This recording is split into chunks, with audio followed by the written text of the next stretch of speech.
Good evening. We are so glad you're here for the last culmination of Summer Arts, the last showcase.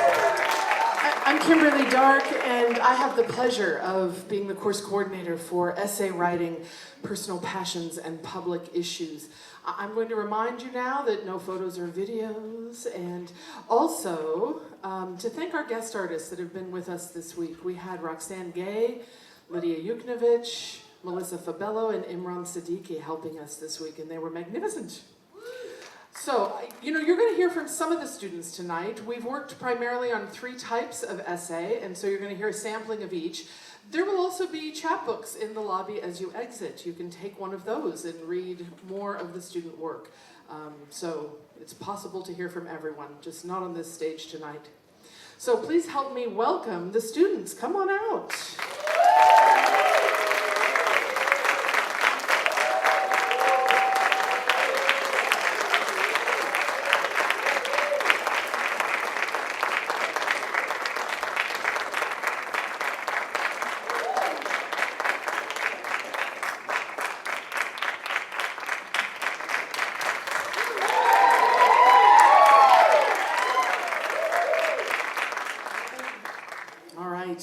Personal essay is the primary literary form that we worked on this week. And these are essays that blend personal passions and public issues. That's the title of the course, isn't it? That's just what a personal essay does. And so we're going to hear some examples of personal essay. Sage Curtis, please come to the mic.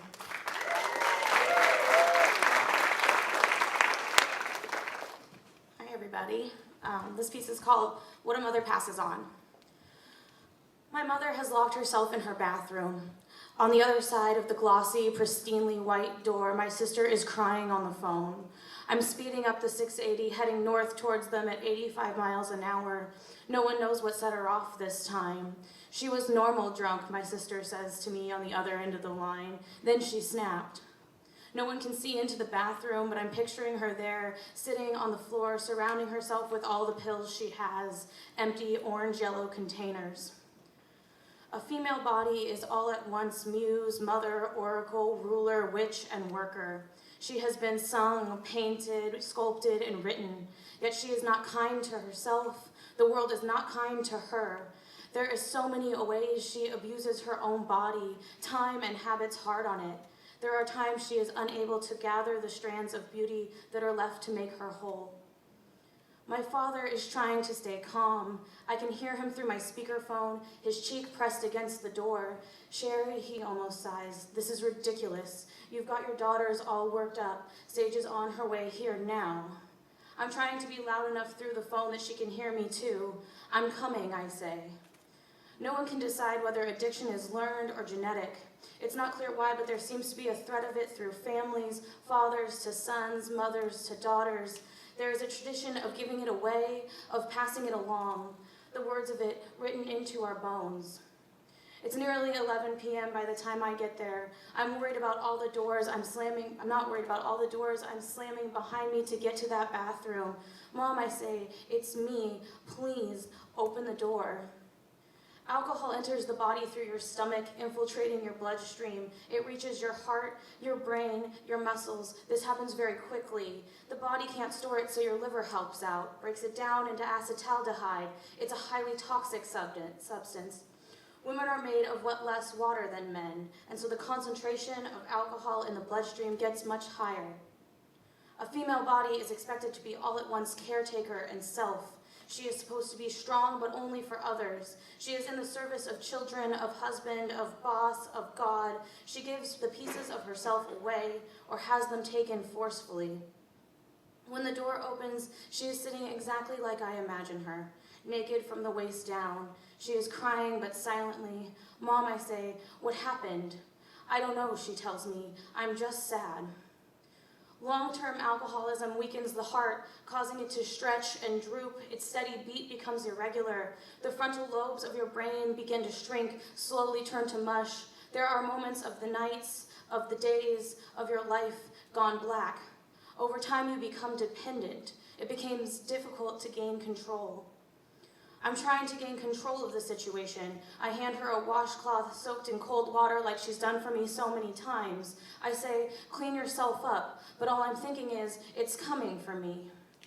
Alcoholics are more likely to participate in risk-taking behavior. The female body knows this, and she wants to take a few risks sometimes. She wants to be in service to herself sometimes. I'm taking a risk by filling my glass over and over again. It's risky to find out about my body this way, the warmth of wine passing through me. After saving my alcoholic mother over and over again, this is the only way I know how to deal. It's the only thing that helps. Excessive drinking can cause birth defects. I was born with it written on my bones. Thank you.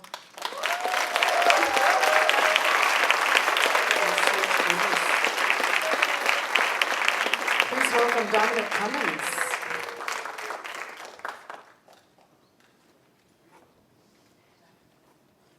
When I finally opened my eyes to look at him, he had a strange, knowing smile on his face. I didn't say anything. He just got out of the car and walked away, down the street and up the stone steps into my building. I lived in a bedsitter, one of those tiny Chelsea places, a room with no window and a coin meter for the utilities. I sat on the bed, head in my hands, elbows on my knees. Depression fell on me like stone.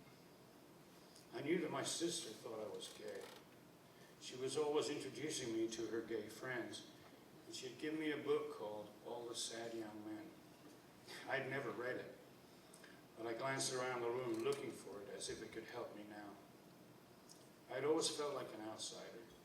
All those years in boarding school, and I didn't have a single enduring friendship. 9 years surrounded by priests and boys had left me with a distorted perception of women and life in general. Why had I been sent there? I was only 7 years old.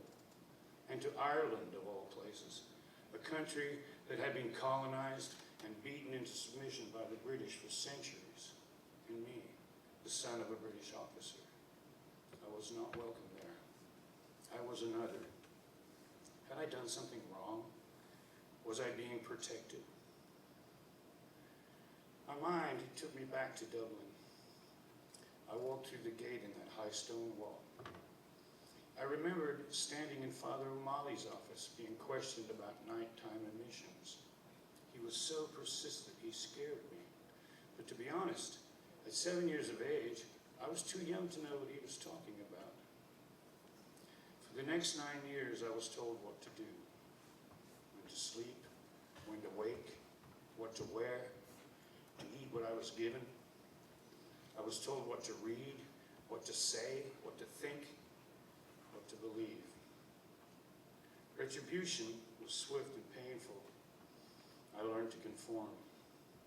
I learned not to trust the priests, or rather, they abused my trust. It was a dark place where the rules changed regularly at the whim of those who ruled. They told me that sex was bad, a sin. It was a sin to think about it. It was a sin to masturbate. God kept a ledger in heaven, and he noted all my transgressions. I would be punished. Women were bad. They could lead a boy astray. They could lead a boy to the hell of incessant suffering. I remembered the near ecstasy I felt when, after so many years, I heard that I was to return to my family. But that didn't work out well either. My parents had separated while I was gone. I hardly knew my sisters. My father turned out to be more disciplinarian than the Holy Fathers. 2 years later, I ran away from home. I never went back. I recreated myself, but would not see any of my family for more than 20 years. I'd been content with my freedom, but now I was caught in my own trap. I had no one to turn to. Could I be gay? Did being lonely mean that a person was gay? I lay back on my bed, and eventually I fell asleep.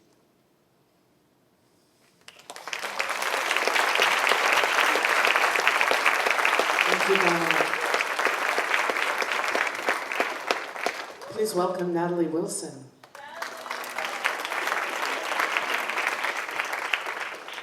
This piece is entitled, "The Heroine of the Story Is." I could tell you about sexual abuse from my brother-in-law beginning age 9. By a coworker, I was raped age 19. Yet you hear and see such stories like these all the time through endless tellings of such woundings.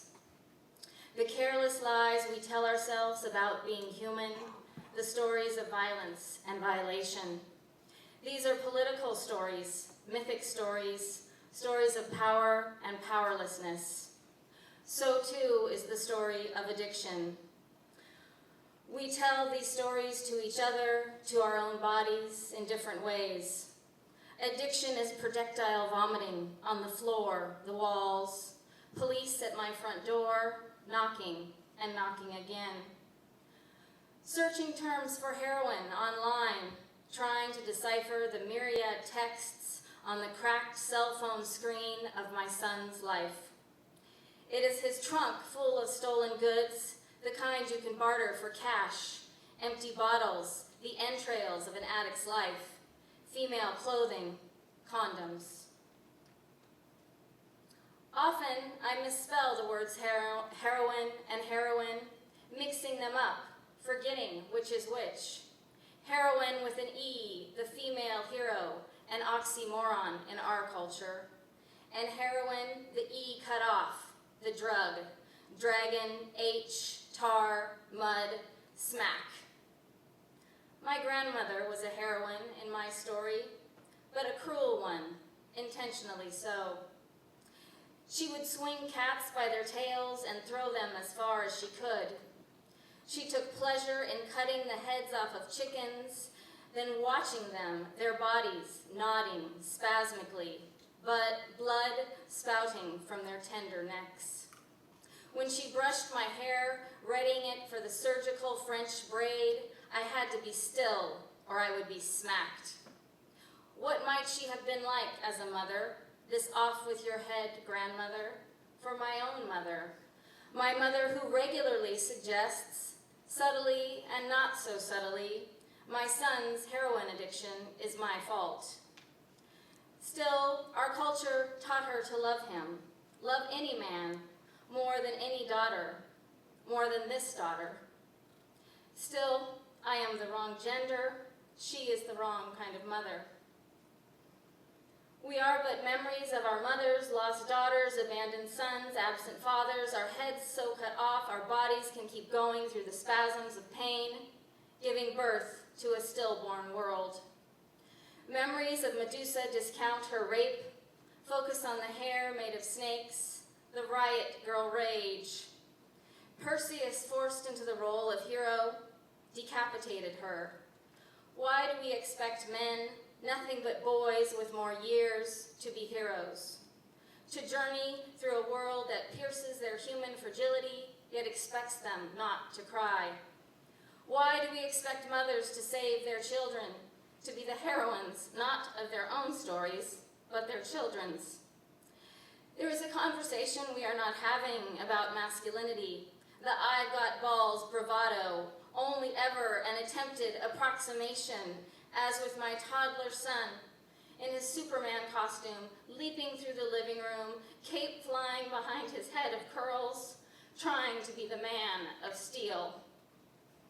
My son crashed his car, going 75 miles per hour in a 35 zone, took out an electrical box, was spared but for the sake of 2 inches of car door between him and headlessness.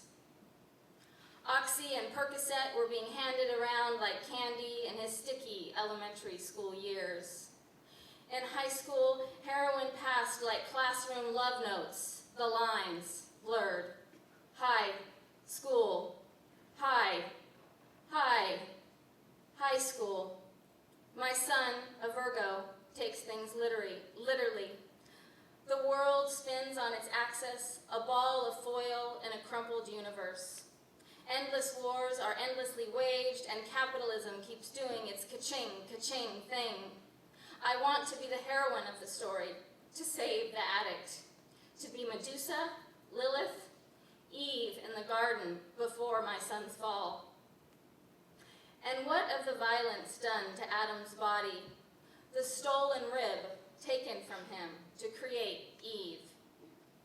Perhaps rape across bodies and centuries and time is driven by Adam's anger over that stolen rib. Perhaps addiction is his body's hunger to be whole.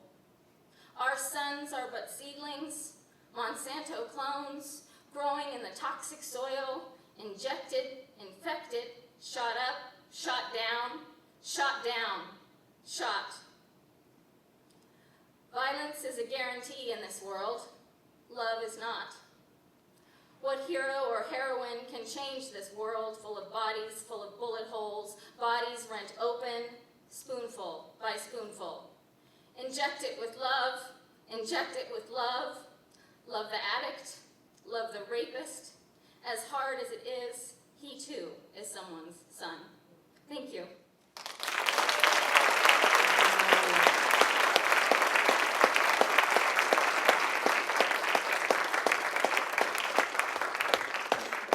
Please welcome Summer Craft.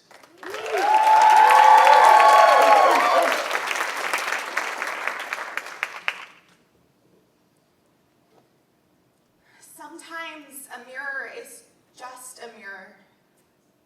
Sometimes my reflection is just a reflection and not a reflection of me. Sometimes I am just getting ready for a shower. But sometimes I catch a glimpse of this flesh and I am shaken. It's like swallowing the butt of a gun, that feeling. Like I'm on the brink of an end, there, naked in my bathroom. I see the way my body bulges and slopes, not an angle in sight, and I cannot stomach it. I look down, I see a knife there in my hand, the big kind, for chopping. I can't use it to leave, but at least to carve myself down into something easier to swallow. I picture my other hand grabbing chunks of unwanted flesh and the knife slicing them off. Gone. Thin. Beautiful. They're all the same, aren't they? The thought doesn't hurt. It's almost euphoric to think of it all disappearing. How badly I want to disappear. The blood and the pain don't scare me. I would do it if it were that simple, but the knife would leave scars. I squeeze my eyes shut. I turn on the water, scalding hot. I step into the shower. I touch myself there. I get out of the shower. There are words for this. I stand in front of the mirror nude. I do it often, not out of vanity, but trying to reconcile that this is my reality, my body. It is the reality I live within, but reality is something I've always wanted to escape, and tonight I want to escape. This flesh, these curves, the world, how it goes dead still when I look at myself. There are words for this. Body dysmorphia. But it's impossible to believe that that's real, and what I see when I look in the mirror isn't. My body, how many times I have tried to leave it. How many ways. When a person has body dysmorphia, they become hyperfixated on perceived flaws or defects that others often can't even see. We don't want to think of what small wounds or cascading traumas came before the distorted image of self. We don't want to think of the moment we saw our bodies change.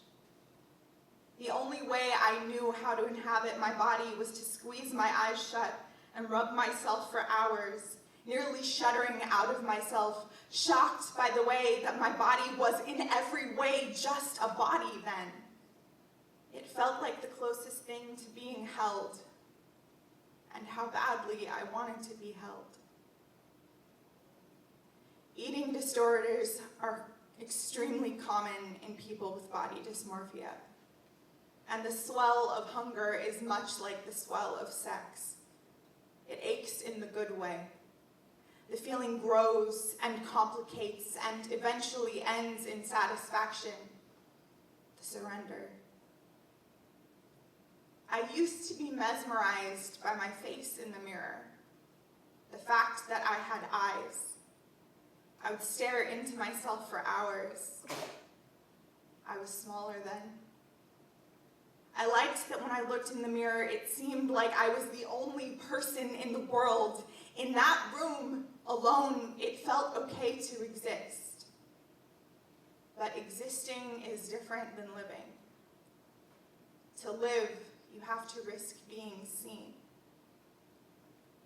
There was a day my face in the mirror changed. I could no longer look only there, but had to take in my body as well. My face was no longer the sculpted, glowing thing it had once been. It wasn't my face anymore, but there it was staring back at me, so what else could it be? Now, there are days when I look directly in the mirror and all I see is a girl. I may not recognize her, but there she is, staring back at me. In some ways, I'm a girl again. Maybe, in some ends, we just restart from the beginning. Thank you. Thank you so much. Please welcome Edie Burns.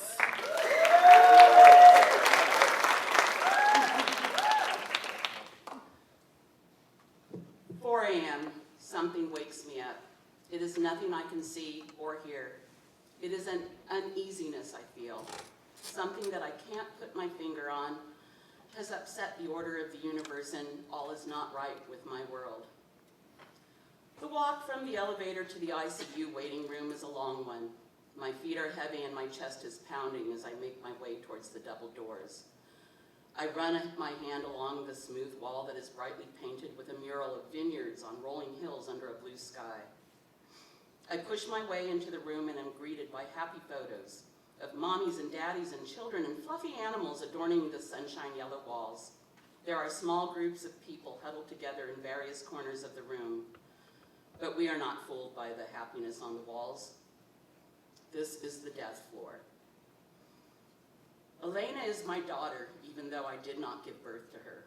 She is the one who always has my back, and I always have hers. Biologically, we are cousins. I was there for her birth, and 16 years later, I was there for the birth of her first child. She is beyond the far doors now, where doctors, nurses, and other hospital personnel are going in and out. She is laying in a bed with wires and tubes coming out of her body, and a machine is pushing air into her lungs. I want to collapse to the floor and press my face against the cool tile. I wait. It has been so long since 4 a.m. and I still know nothing. Familiar faces begin drifting into the room. I see my auntie, the one who actually passed Elena through her vagina. She is followed by Elena's older sister and younger brother. My aunt unwraps a rosary from a lace handkerchief, and my cousin grabs tissue out of her Gucci bag and sits next to her mother. Then her brother comes over and places his left hand on her shoulder as he looks at his iPhone in the other. Other relatives begin arriving. One of my aunts begin to recite the Lord's Prayer, while other relatives can't believe that God would take someone so young. He always has a plan, they say to no one in particular. I think to myself that if this is their God's plan, it is a pretty fucked up plan. There is no fucking God, I'm pissed through clenched teeth.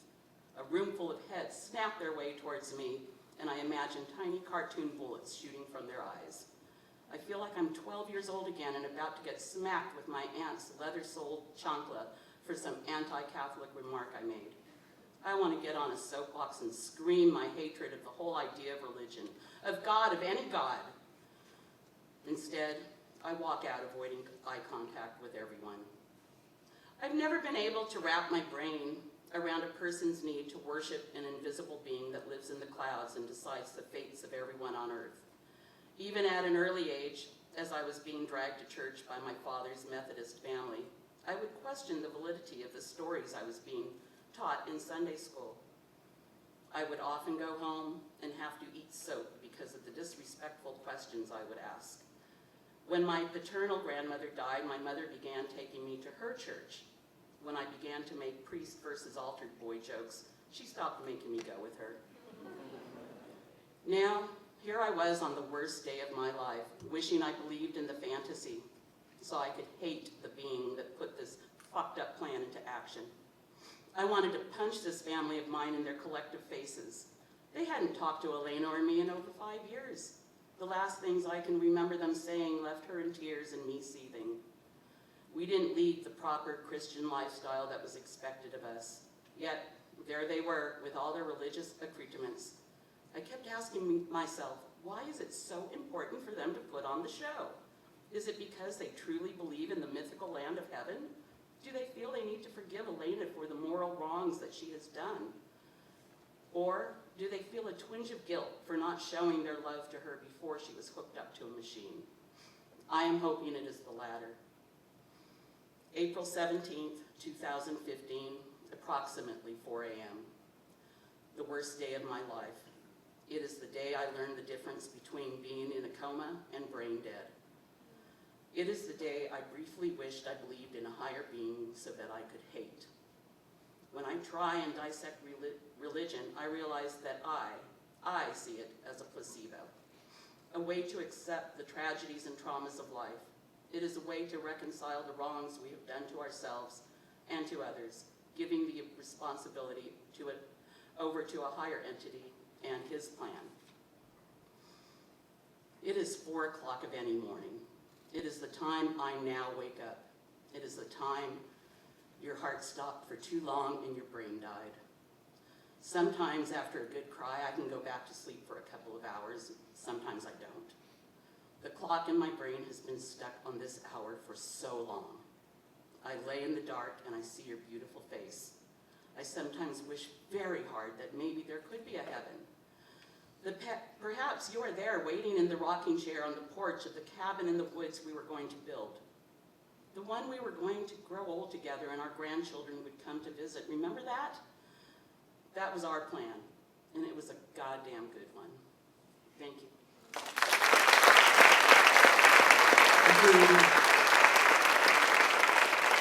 Please welcome Caitlin Jordan.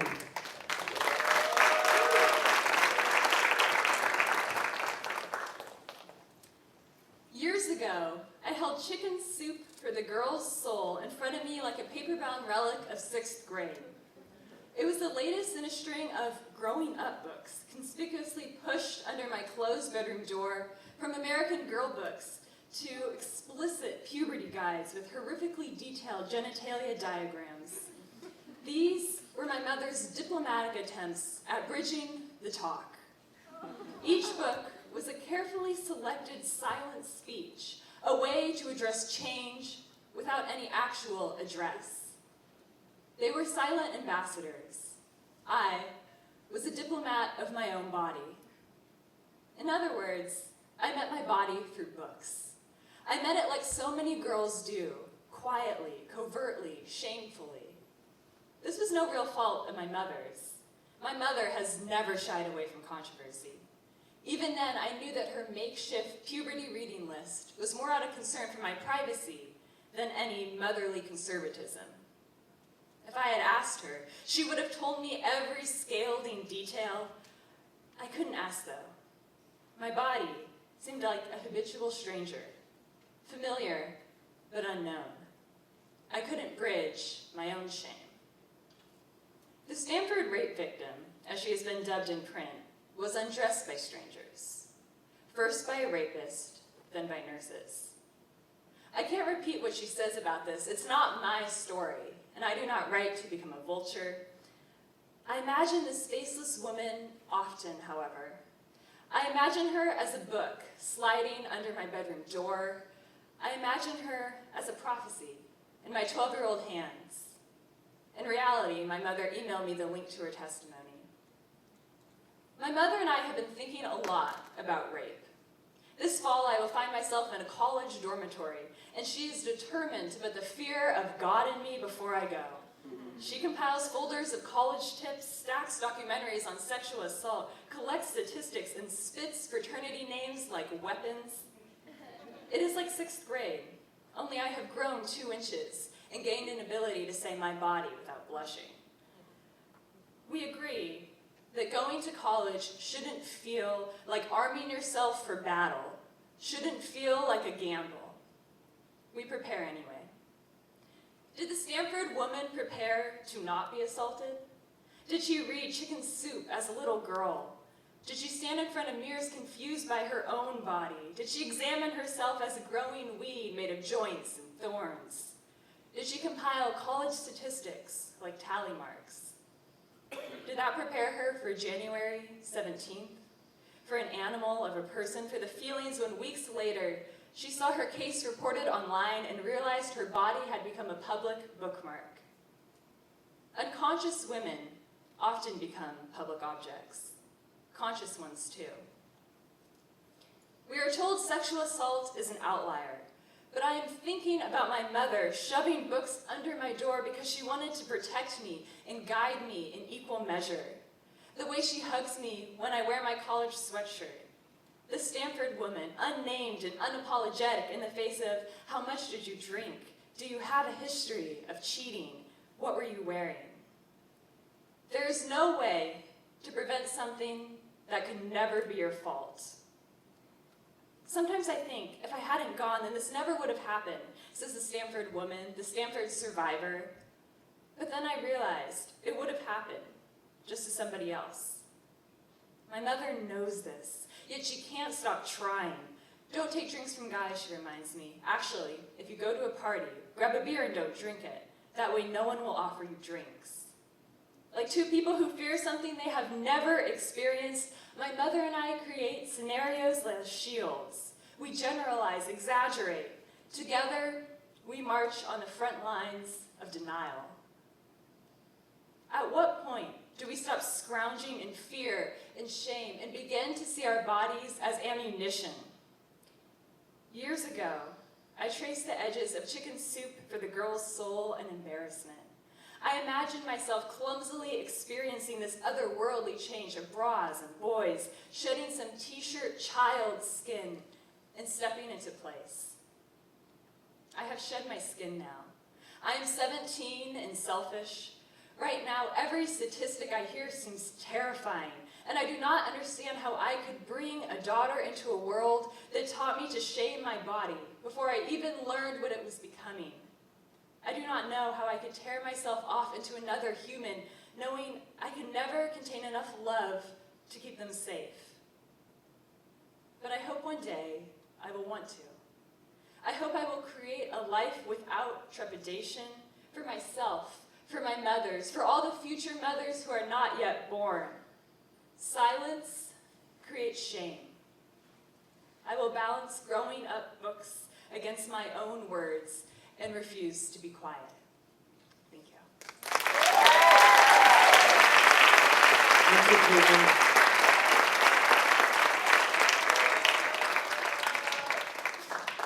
Please welcome Allie Jones.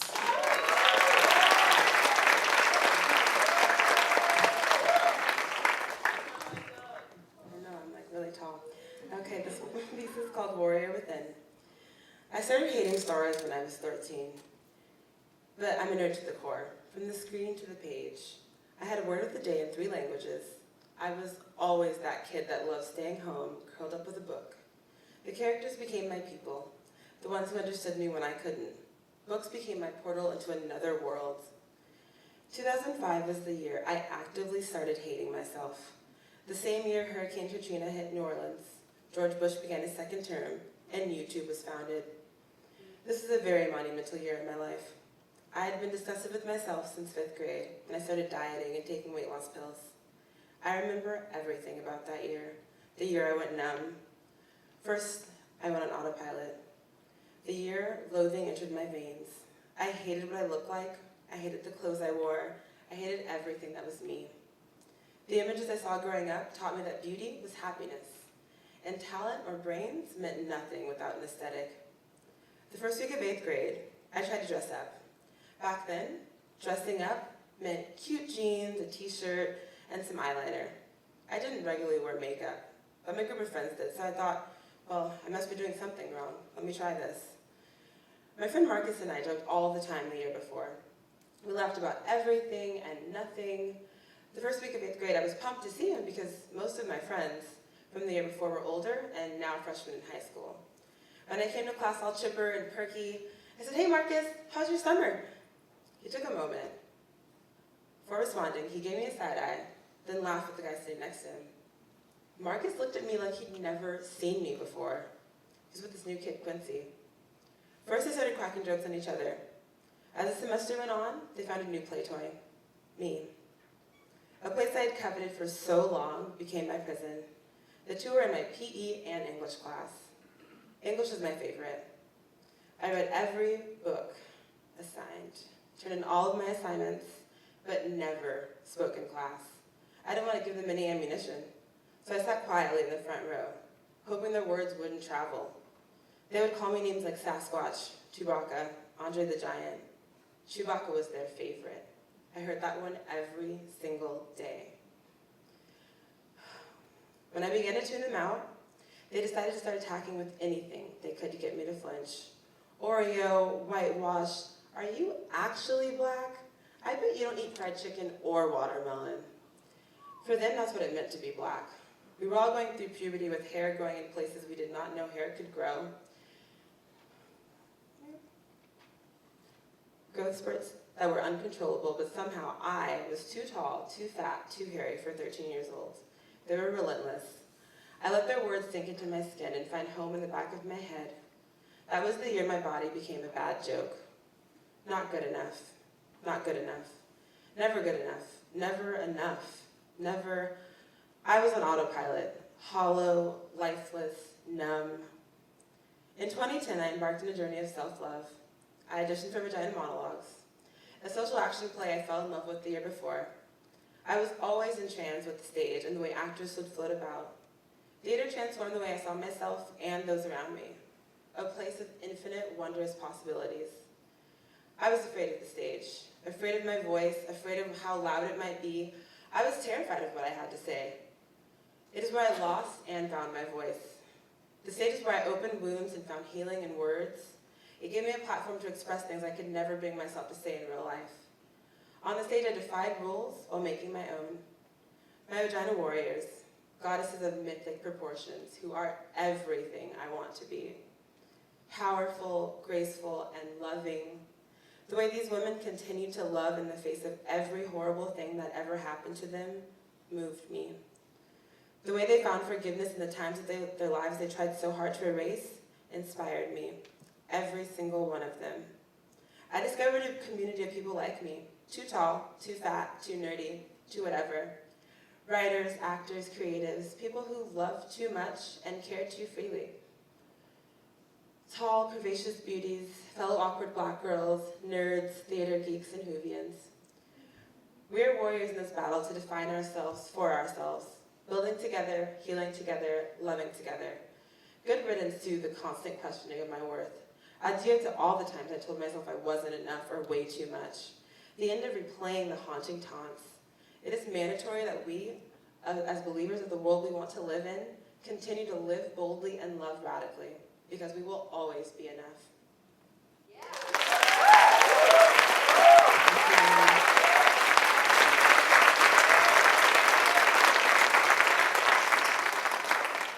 So folks, those were personal essays, and you're going to hear next some opinion editorial essays and see if you can tell the difference. I mean, you know, the op-eds may also have some personal story to them, but they're public issue writing.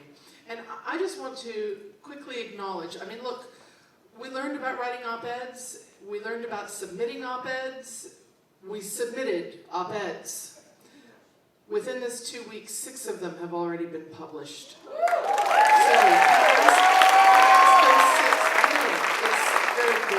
Please stand up. Beth Linder Carr, Summer Craft, Maria Villasenor, Roxanne Villaluz, Sarah Bodie, Mona Al-Sarami Espiritu. These are the folks.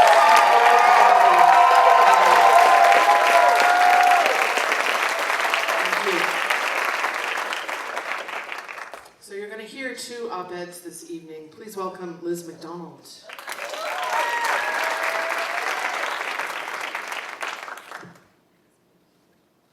Kansas City Royals first baseman Eric Hosmer was named Major League Baseball's most valuable player at last Tuesday's All-Star Game.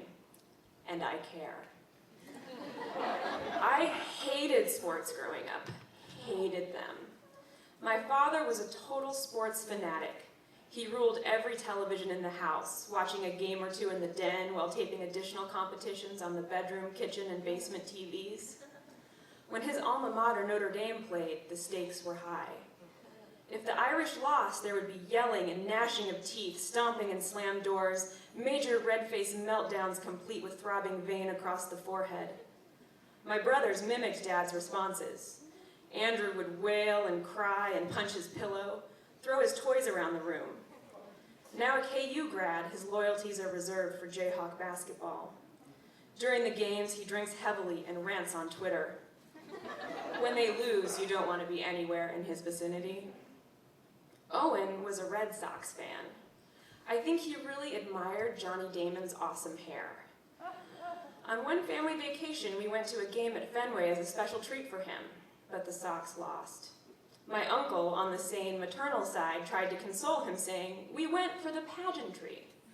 "No," my 10-year-old brother responded bitterly. "I went for the game." I was uncomfortable with the intensity of their emotional displays, and I couldn't understand why these games were such a big deal. There was always another one coming up. I also felt excluded. Dad made it clear sports were for the boys in the family. Rather than counter their expectations, I embraced and exaggerated them. Sports were stupid. My dad was the general manager of the local Kansas City TV station that carried the Royals games, which meant we had access to a media box at Kauffman Stadium. During the summer, our family often accompanied him to games where he entertained clients.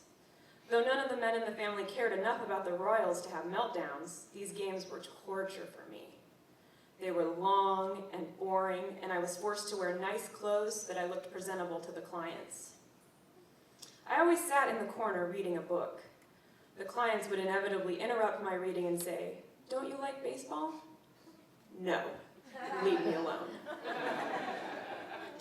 I left Kansas City when I was 17, eventually finding my place and my people in Central California. After 10 years in the area, I started to wonder when I could claim to be a Californian rather than a Kansan. The answer became clear in 2014. Not yet. All those afternoons at Kauffman must have seeped into my subconscious. When the Royals made it to the World Series against the Giants, I made it a point to watch every game in the series. Away from the expectations of my family and a little nostalgic, my own love of the team and the game could blossom. Sadly, it was not to be the Royals' year, but I did acquire a beanie and a t-shirt to show my support for the team. In 2015, I became a full-fledged fangirl. I was a fixture at Knuckles, the local sports bar, watching eagerly as the Royals worked their way through the playoffs, pulling off last-minute comebacks and extra innings against the Blue Jays and the Mets. I found myself explaining the finer points of the game to my boyfriend, begging Ned Yost to pull Eddie Volquez off the mound, trash-talking Matt Harvey, and tweeting frantically. When the Royals won Game 5 and the series on November 1st, I was so excited I ate all the leftover Halloween candy. I immediately ordered a new World Series Champions Royals beanie. I wore it with pride all through the winter. Oddly enough, my transformation into a sports fan wasn't limited to Royals baseball. I bought tickets to a Notre Dame versus Stanford football game later that month. I blasted the Notre Dame fight song in the car on the way up to Palo Alto. I posted about shaking down the echoes on Facebook. "Enjoy the pageantry," my brother Andrew texted me. I tailgated. I screamed myself hoarse and high-fived every touchdown with strangers in the stands. When the Irish lost by a 45-yard field goal in the final moments of the game, I was crestfallen. I called my dad on the way home. Dad has learned to modulate his freakouts over the years. His voice was heavy on the other end of the line. It's disappointing, but it's just a game, he advised. I concurred, and besides, the Warriors were doing well. Finally, I had a California team to root on. Owen came out to visit me in June, and we watched the final game of the NBA championships together. As LeBron wept and pounded the hardwoods in victorious disintegration, Owen looked at me wryly and said, I should have taken my vacation in Cleveland. Now it's baseball season again, and Hosmer's the MVP. I've started getting little notifications when I log into Facebook. The Royals are playing the Rangers right now. Let your friends know you're watching. Let's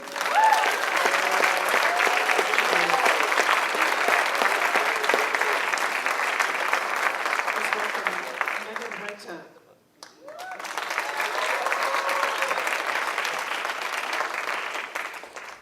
Half-staff flag for half the hardship.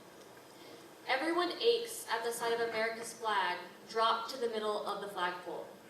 This gesture is a military-founded order from the president that gives respects and condolences for government officials that have passed away.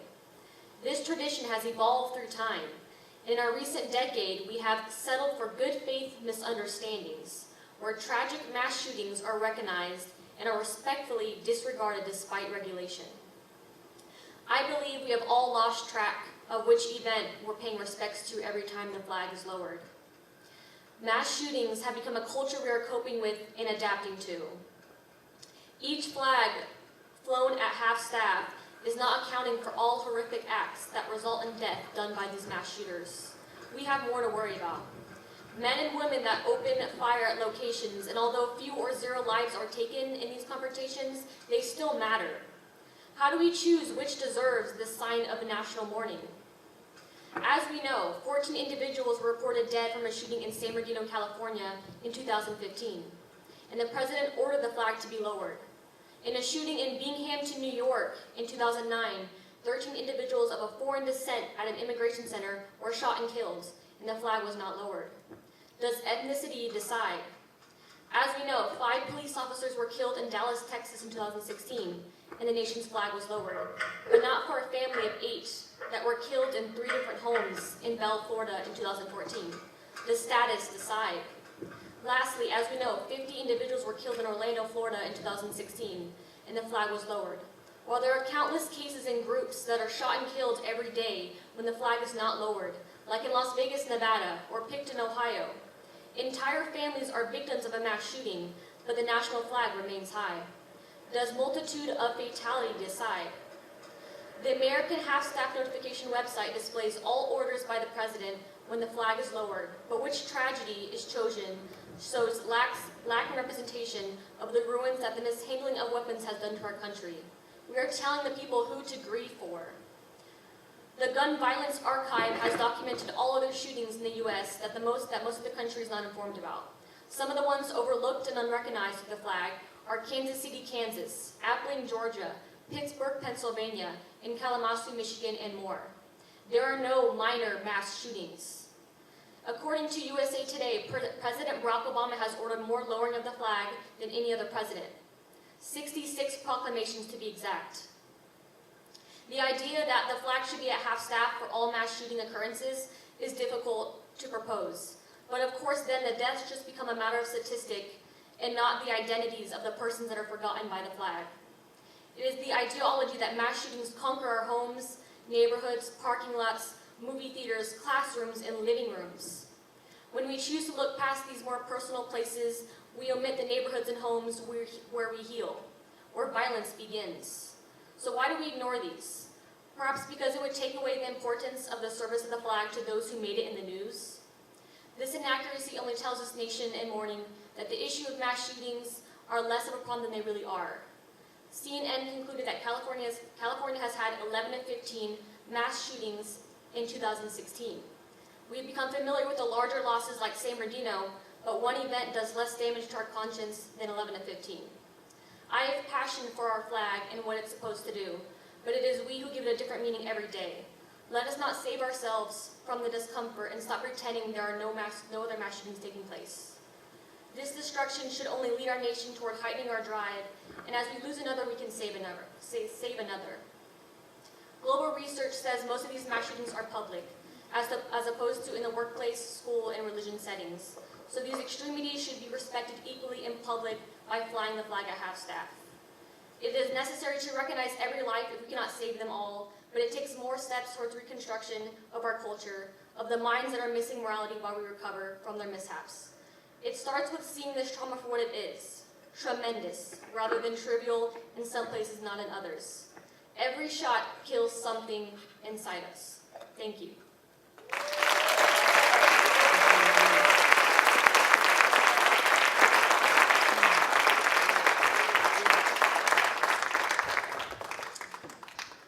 So folks, we've got one more form of essay writing to share with you. And I just sort of thought, okay, now, YouTube videos, vlogs, video essays have really become a thing.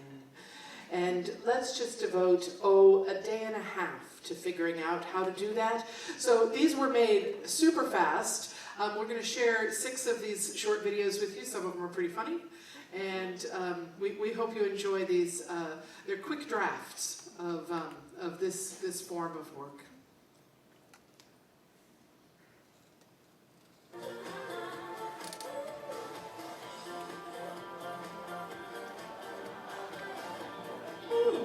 Welcome to Movement for the Movement. Today we're going to work on 3 easy exercises. 1, overhead lifts. 2, take a break. 3, hearts. Step 1, overhead lifts. And lift, and lift, and lift. Open arms. Doing fantastic. Do you need a modification? Do this. Know what you can do for the Shutting Down E80 with Black Lives Matter. Organizing a drag queen benefit for the victims of Orlando. Showing up naked to protest the RNC's war on women. We can do this. We got the power. Keep doing those overhead lifts. Step 2, take a break. Self-care. You've got it.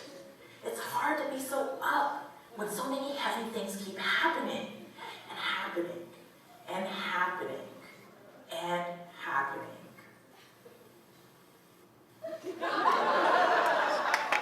To avoid injury, you'll need to take a recovery day. That means take some time for yourself. Take breaks during the day. Eat regularly. Get enough sleep. Take a social media fast. Now's the time to rest and to regenerate so you can come out stronger than ever. Step 3, hearts. It doesn't have to be so heavy all of the time. It doesn't have to break your back. If you feel a pain response, stop. You don't have to do it all alone. Surround yourself with supportive people. People who love you. You gotta keep yourself in this for the long haul. To do it with love, with joy, with dignity. So we're in it to make these changes in our lifetime. It's not a sprint. It's a glamorous, not so glamorous marathon. Power.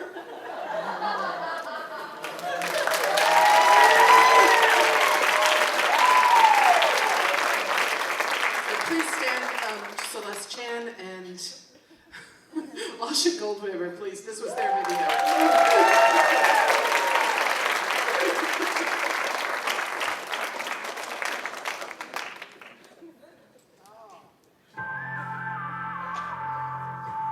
This video is for all of you, like me, who've probably been asked, can I touch your hair? After the person already touching it. Or been asked to be representative for insert identity here, as if you are the sole person that could talk about these experiences. This video is for you. Few self-care tips in times where people don't really get you, and they don't need to. This video is to just remind you that you're not in the struggle alone. We're here with you. Check in with your body. Just take a moment to see where you are in your body, to see what's sore, to see what sensations you feel on your fingertips to your toes. Do any movement that feels right to you.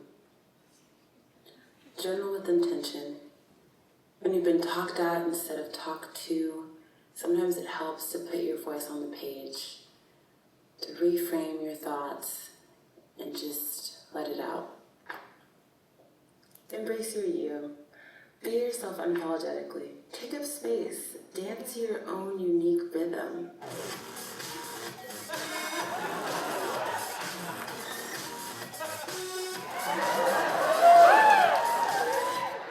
Apply the soul band-aid.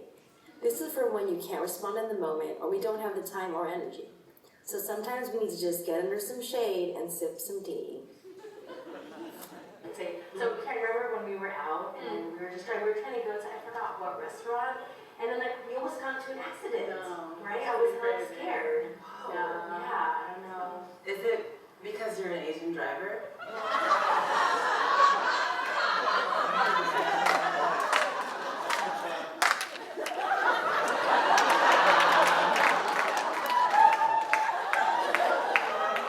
Now it's your turn. We're going to take 5 seconds to breathe in and out.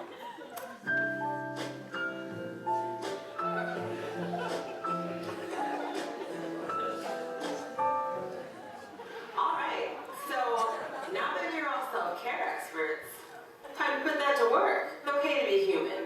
We're all human. Make sure you embrace your inner you and encourage others to do the same.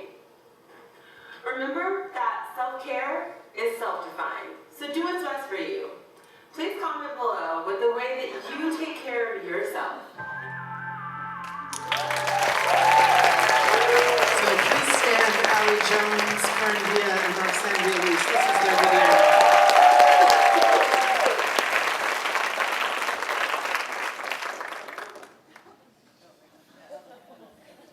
Being an artist is a struggle. People do not get you. They think you're weird. Your parents have no idea what you do. You don't make enough money. So what's a simple, non-self-destructive thing you can do to get through the day without wanting to punch people in the face? Ride a bike.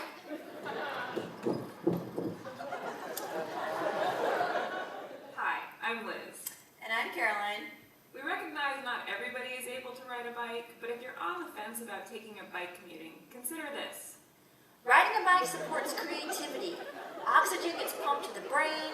Your neurotic, complicated, fucked up brain, the apparatus that concocts all your crazy ideas. More importantly, you have time during the ride to focus on your work, do some deep thinking, solve artistic dilemmas, and absorb inspiration. You also really get to know a place when you ride through it. What kind of tree is that? Look how the light hits the water. I want that in my painting. And wildlife. There's that guy in the high-vis orange jacket who's always out here. Have you ever noticed that dumpsters have a specific smell early in the morning? It's like dumpsters plus donuts. I actually ran over a ground squirrel once. It was traumatic. That's real. You get your workout as you go from work to the studio to the cafe to your friend's art opening, and you don't waste any of your precious time looking for a parking space. Okay, so what about having to look all nice and professional when you have to go wherever it is you're going? It's the glow of someone who lives. Seriously, sweat dries, and if you think creatively, everything you need fits into a backpack. Think wet wipes and extra deodorant. Looks great. Okay, but isn't it kind of dangerous? There are so many ways that you can die. Choking on a pretzel. Shark attack? Lightning strike. Slipping in the shower. getting stampeded by a moose. Giardia. Space debris falling from the sky. Yes, there is inherent risk in biking, but there's risk in living.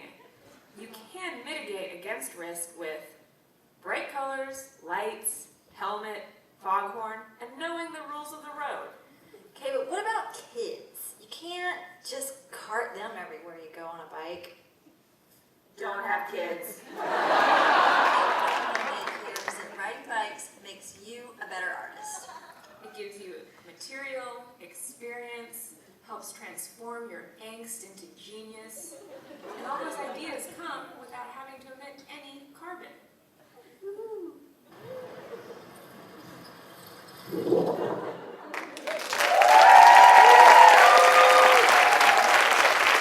Ms. Caroline Hayes and Ms. McDonald Hastings.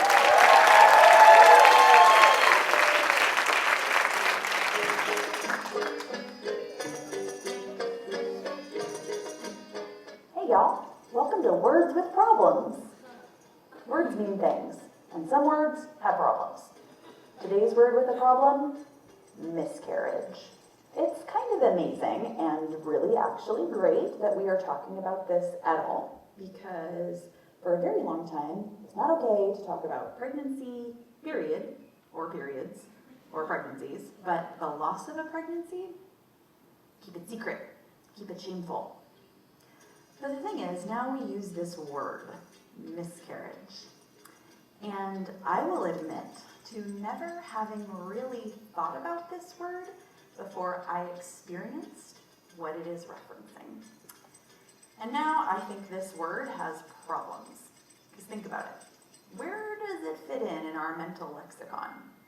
Right near words like misspell, misfire, misbehave, mistake.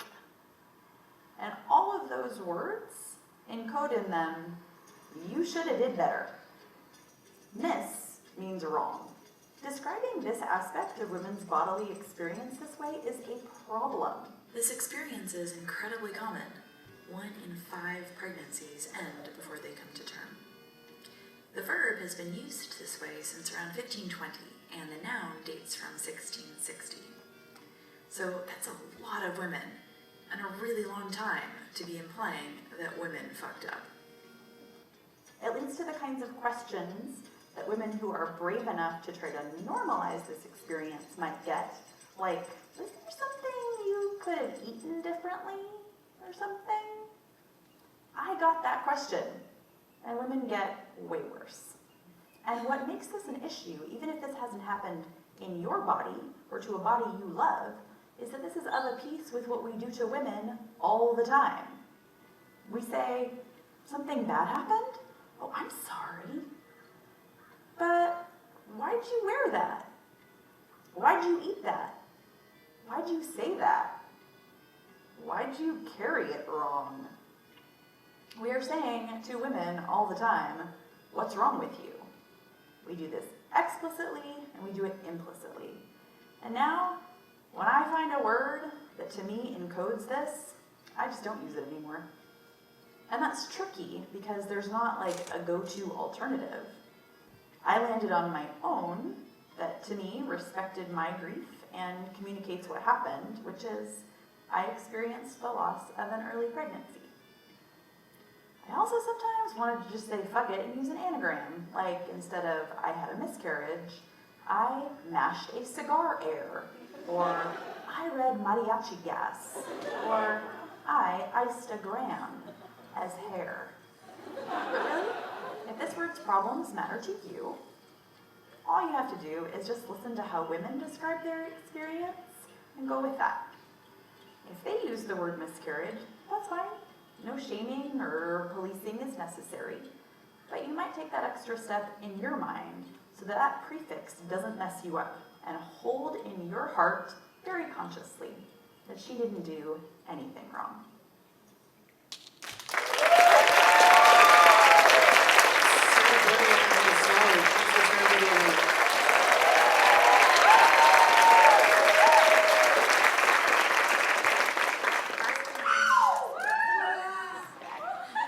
I was excited because it was time me and my cousin were gonna go to the theater, we were in line in the rush hour line.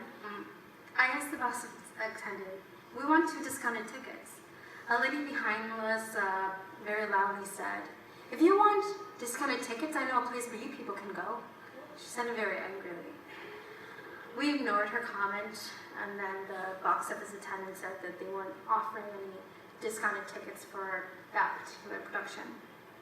My cousin, she extended her Visa card and she was like, we still want the tickets.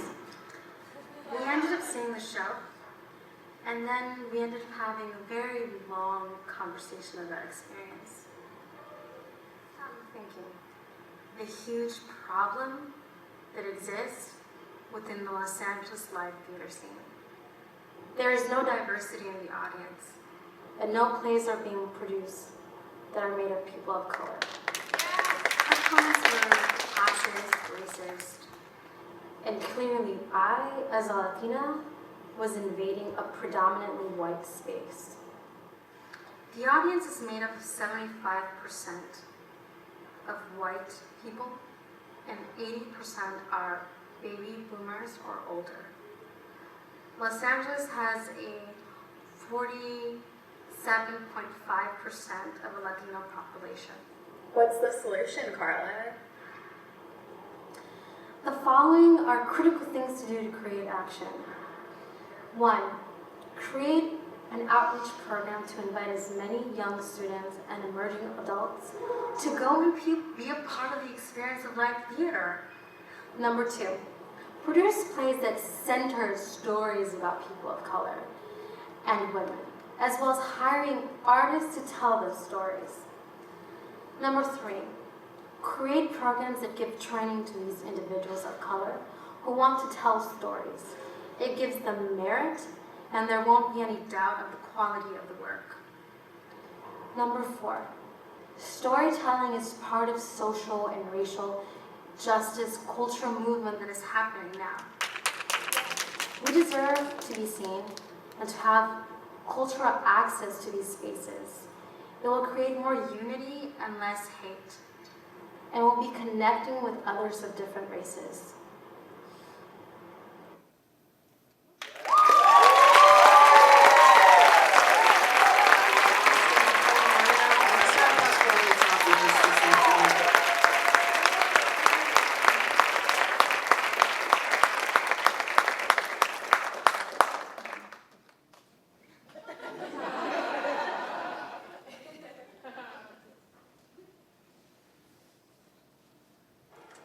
What even is a 32B?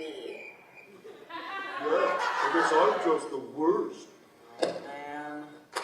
People have different ways of feeling like they're adults. And for women, it seems to be that the brassiere has represented womanhood in our society. But why is that? Bras are a multi-million-dollar industry in America. It's always the same storyline. Women who wear bras are angels. One of the earliest predecessors to the bra would be the fascia in ancient Rome. The spine went across the chest, and women thought that perhaps it would make the boobs prettier, less large. But the funny thing is that this misconception has rung true until today. People still think that bras are somehow helping us. Just think about it. Corsets made it virtually impossible for women to work. They were left to the house to do chores at home because they couldn't even breathe for long enough to lift something up. You know, for a while, men wore corsets too, until they realized they friggin' suck. Bras as a rite of passage have been around since before the 14th century. So why are we still doing it? In the 1920s, women wanted to have a boyish form. Instead of wearing long bras, they just wore camisoles underneath their tops. Lift and separate. It wasn't until the invention of the Wonder Bra or the push-up bra that women started going closer together. The girls need to hug, right? According to a French study concluded in 2013, bras did nothing to help women's boobs from sagging any more than they already were. In fact, it increased your sagging because your body could not produce its own muscles. You have something holding up a natural part of you.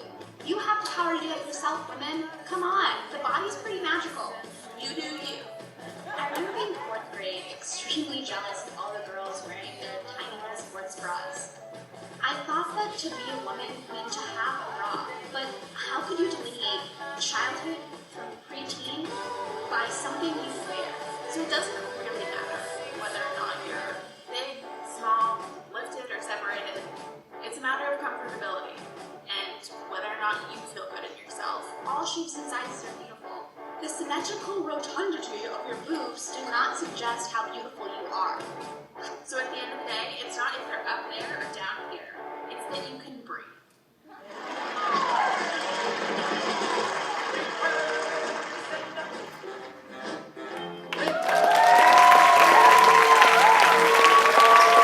That's Grace Longford and Ilana Devine.